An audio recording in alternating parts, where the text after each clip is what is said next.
यदि आपको कम या ज्यादा नींद आती है तो आप सचेत हो जाएं। 6 से 8 घंटे नींद लेने वाला व्यक्ति भी यदि अपने आप को स्वस्थ समझता है तो वह गलत है। नींद आना एक प्राकृतिक प्रक्रिया है और नींद ना पूरा होना या नींद में खर्राटे आना सहित अन्य समस्याएं आपको गंभीर बीमारियों की तरफ खींच सकती है। जी हाँ, यह हम नहीं बल्कि अखिल भारतीय आयुर्विज्ञान संस्थान गोरखपुर के फिजियोलॉजी विभाग में सहायक प्रोफेसर डॉक्टर अनिल कुमार गंगवार द्वारा लिखित पुस्तक a concise text book of sleep workup में पिछले 10 सालों से रिसर्च के बाद लिखा है। उन्होंने इस पुस्तक में लिखा है कि भारत में नींद संबंधी विकार बड़ी सार्वजनिक समस्या है। लंबे समय तक नींद की कमी शारीरिक और मानसिक स्वास्थ्य दोनों के लिए हानिकारक परिणाम का कारण बन सकती है। यह पुस्तक सामान्य नींद संबंधी समस्याओं के बारे में एक मार्गदर्शक का काम करती है। यह पुस्तक नींद के रहस्यों को उजागर करती है। नमस्कार, एनवी भारत में आपका स्वागत है। मैं हूं कुंवर निखिलेश प्रताप सिंह। आज हम बात करेंगे उस समस्या की जिससे हर घर में हर व्यक्ति लगभग पीड़ित है। जी हाँ, लोग कहते हैं कि मैं 8 घंटा 6 घंटा सोता हूँ और मेरी नींद पूरी हो जाती है, लेकिन क्या वह जो नींद है वो पूरी होती है या नहीं, इसको लेकर एम्स के doctor assistant professor doctor Anil Kumar Gangwar sir ने एक शोध किया है, एक पुस्तक भी लिखी है और उन्होंने कहीं ना कहीं यह बताया है कि जो नींद है उससे किस किस तरीके की बीमारियां होती है नींद न पूरी होने से, और यह जो बीमारी है वो हर उम्र के लोगों में पाई जाती है। हमारे साथ सर हैं, हम उनसे बात करेंगे। सर, जो आपकी पुस्तक है conscious text book of sleep workout, तो सर इस पुस्तक को लिखने का विचार कैसे आया और ये जो पुस्तक है वो किस पे आधारित है? एक्चुअली मेरा पूरा रिसर्च वर्क पिछले 10 साल का स्लीप पे ही है। तो मैंने ये प्रॉब्लम फेस की कि जो भी हम किताबें पढ़ रहे हैं वो अधिकतर फॉरेन राइटर्स की किताबें हैं। मैं MBBS MD होने के बाद भी उन किताबों को समझने के लिए मेरे को मशक्क़त करनी पड़ती थी अपने रिसर्च वर्क के लिए। तो फिर मेरे दिमाग में आइडिया आया कि बीइंग ए डॉक्टर होने के बाद भी मेरे को इस चीज़ को समझने में थोड़ा सा सहूलियत महसूस नहीं हो रही है, तो बाकी जो और लोग हैं मेरी कंट्री के, उन लोगों को समझने में कितनी प्रॉब्लम आती होगी। तो तभी मेरे दिमाग में ये विचार आया, क्यों ना मैं ऐसी कोई किताब लिखूं जो हमारी इजी लैंग्वेज में हो, इजीली अंडरस्टैंडेबल हो, कम्प्रिहेंसिव हो, जिसमें कि एक छोटी सी बुक में ही, पॉकेट बुक टाइप में ही, जिसको चाहे 12th लेवल का बंदा हो या BA किया हुआ लड़का हो वो पढ़ सके आसानी से। तो ये आइडिया मेरा तभी से आया था कि मैं कुछ करूँ इस टाइप का, जिससे कि मेरे देश के लोगों को, युवा को इस किताब से और ज़्यादा फ़ायदा हो। सर, नींद सभी के लिए ज़रूरी है और बहुत ही महत्वपूर्ण भी माना जाता है कि अगर आदमी 6 घंटे 8 घंटे की नींद न ले तो उसे बीमार भी बताया जाता है। सर, नींद लोगों के लिए कितनी ज़रूरी है और नींद कितनी हानिकारक भी है, सर इसके बारे में बताएं। जी, एक्चुअली जो नींद की समस्या है, नींद की जो बात है, उसको हम लोग बहुत ज़्यादा अच्छे तरीके से समझ नहीं पाते हैं। हमको लगता है कि कम नींद आना ही बीमारी है। कम नींद आना ही बीमारी नहीं है, ज़्यादा नींद आना भी बीमारी है। तो जो American association for sleep medicine है, उसकी गाइडलाइंस कहती हैं कि किसी भी हेल्दी एडल्ट को 7 से 8 घंटे की नींद ज़रूरी है। तो अगर हम 7 घंटे से कम की नींद भी अगर लेते हैं तो भी हमको डायबिटीज़ होने के चांसेस हैं, हाइपरटेंशन होने के चांसेस हैं, बहुत सारी कोमॉर्बिडिटीज़ होने के चांसेस हैं। और अगर हम 8 घंटे से ज़्यादा 10 घंटे 12 घंटे की डेली नींद भी ले रहे हैं वो भी हमारे लिए नुकसानदायक है। तो ये एक यू शेप कर्व होता है, ना ज़्यादा नींद अच्छी होती है और ना ही कम नींद अच्छी होती है।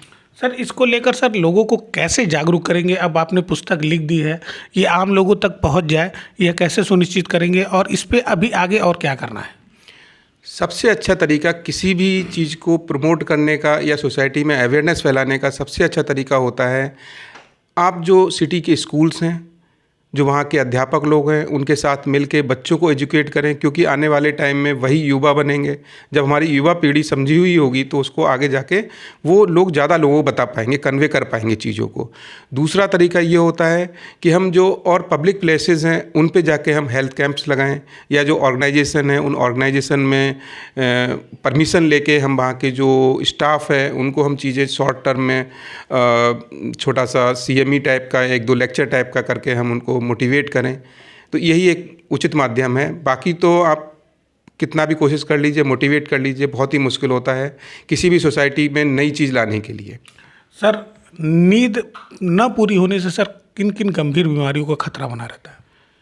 नींद ना आने की वजह से जो भी बीमारियां होती हैं उनको हम दो कैटेगरी में बांट सकते हैं।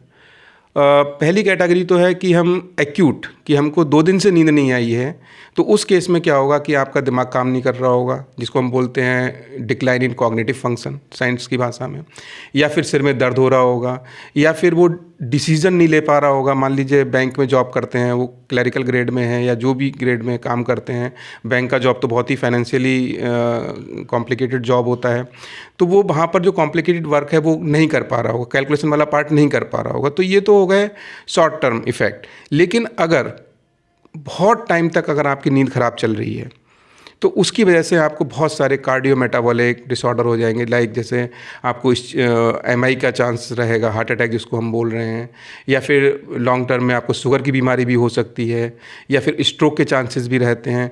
तो इसके बहुत सारे कॉम्प्लिकेशंस हैं स्लीप ना आने, नींद पूरी अच्छी तरह से नींद ना आने के। सर लोग कहते हैं कि मैंने 8 घंटा सोया है, मेरी नींद अच्छी हुई है, लेकिन घर के लोग कहते हैं कि तुम 8 घंटा सोए और तुम्हारा नाक बहुत बज रहा था। सर क्या कारण है सर, ये इसके बारे में बताएं। देखिए, नाक जो बज रहा था, जिसको हम सामान्य भाषा में खर्राटे बोलते हैं, तो खर्राटे तभी हमारे बॉडी में आते हैं जबकि जिस रास्ते से हमारी हवा जा रही है, जो सांस ले रहे हैं, वहाँ कोई अवरोध हो। वो अवरोध मैकेनिकल भी हो सकता है, वो अवरोध हमारी मांसपेशियों के रिलैक्स होने की वजह से भी हो सकता है। तो अब वो जो अवरोध हुआ, तो यानी कि हमारी शरीर को जितनी ऑक्सीजन चाहिए थी अब उतनी हवा नहीं जा रही है, तो कहीं ना कहीं पर हमारी बॉडी में ऑक्सीजन की कमी होगी। ऑक्सीजन की कमी होने की वजह से और बॉडी में कार्बन डाइऑक्साइड जो हानिकारक गैस होती है वो ज़्यादा इकट्ठी हो जाएगी। तो इन दो गैसों की वजह से हमारी बॉडी की जो ब्लड वेसल्स होती हैं उनमें कुछ ऐसे डैमेज हो जाते हैं। अगर हमने उनको सही टाइम रहते नींद को पूरा नहीं किया तो वो डैमेज बहुत ज़्यादा हो जाएगा हमारी ब्लड वेसल्स में, और इसकी वजह से हमको बहुत सारी बीमारियां होने के चांसेस रहते हैं। सर हमारे जो श्रोता हैं उनसे आप क्या कहना चाहेंगे कि नींद को लेकर कोई आप जागरूक करना चाहें तो?